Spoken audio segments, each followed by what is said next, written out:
Buenas noches. ¿Más cerca? Bueno, buenas noches. Voy a leer un fragmento de un texto un poco más largo que escribí hace un tiempo.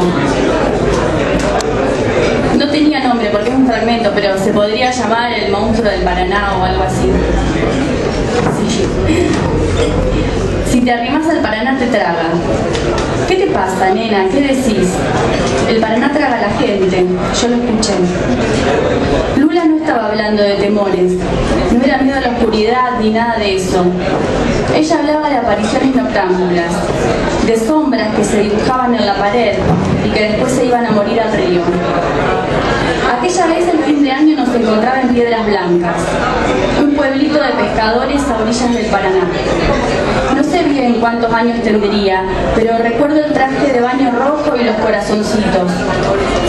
El viaje desde el sur de Córdoba a bordo de un Renault 12 había sido largo pero soportable. Mientras ayudaba a subir las cosas al auto me sentí feliz.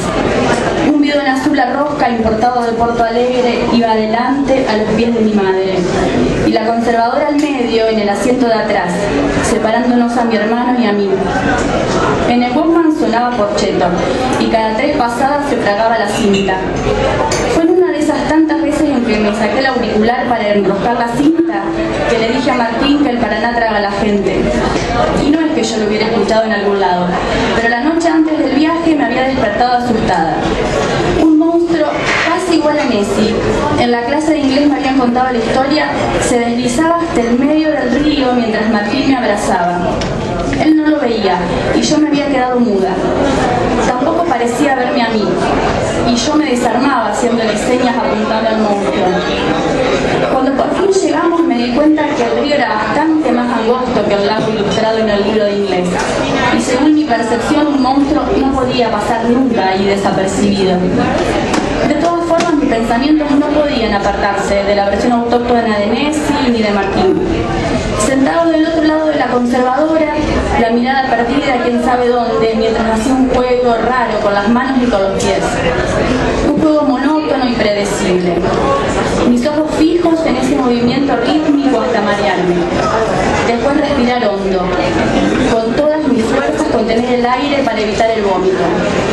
La mayoría del tiempo él seguía absorto, concentrado en su juego. Ni por casualidad me miraba. Pero si alguna vez lo hacía, entonces era yo la que se quedaba muda, como en el sueño. Por suerte pocas veces me miraba, y ahí entonces a mí se me hacía más fácil contarle todas esas historias de monstruos que se me venían a la cabeza. Siempre tan llena de pajaritos Lula esa cabeza, y hace una mueca como negando la maestra de 3er grado. Los pajaritos estaban en otro lado, creía yo. En mi cabeza solo la culpa, y de ratos, de no poder hablarle a Martín si me miraba, y que no me gustara ningún otro chico de la escuela como las demás. Mi hermano es el más alto del grado. Yo conozco a los amigos que vienen a casa y ninguno, salvo Nacho, es tan alto como él. Cuando me dice ¿qué tenés ahí? ¿Tenés un bicho? Yo nunca me doy vuelta, porque ya sé que no es un bicho, sino mi marca de originalidad. Cuando entramos juntos a la escuela me dice soltate el pelo, que tenés la mancha asquerosa, y me dicen ahí va el hermano del de la mancha asquerosa. Yo me suelto el pelo por las dudas, pero siempre escucho que lo llaman Martín. Ese día, mientras nadábamos en el río, fue que me animé y le conté lo del monstruo. Me miró serio un momento, pero después estalló en una carcajada. Cuando volvió a ponerse serio fue que empecé a temblar. Vayan volviendo a la orilla, gritó mi padre, y cuando me di vuelta Martín se había desaparecido. Apenas entendía lo que pasaba. Mi padre observaba desde la orilla, mientras yo con un pie y las 2 manos trataba de encontrar mi bombacha perdida en el agua oscura del Paraná, a la altura de Piedras Blancas. Tuve esa sensación en los ojos cuando se vuelven vidriosos apenas unos segundos antes de la humedad.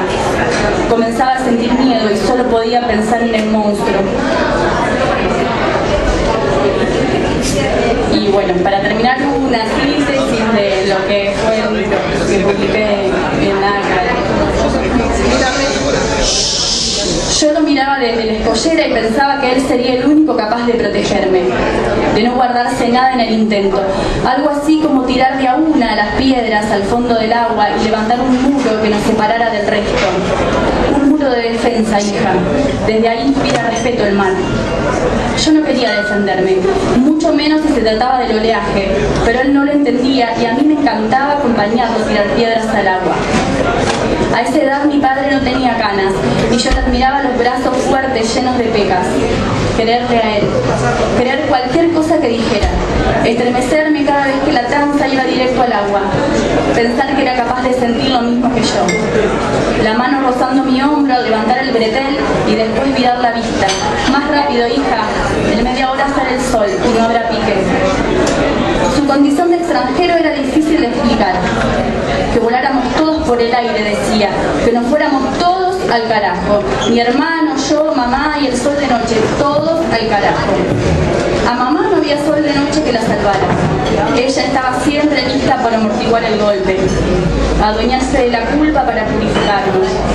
Ya van a crecer, decía, van a crecer. Si así era crecer yo no quería, mejor seguir jugando y ellos del otro lado. Gritar así del otro lado mientras jugamos.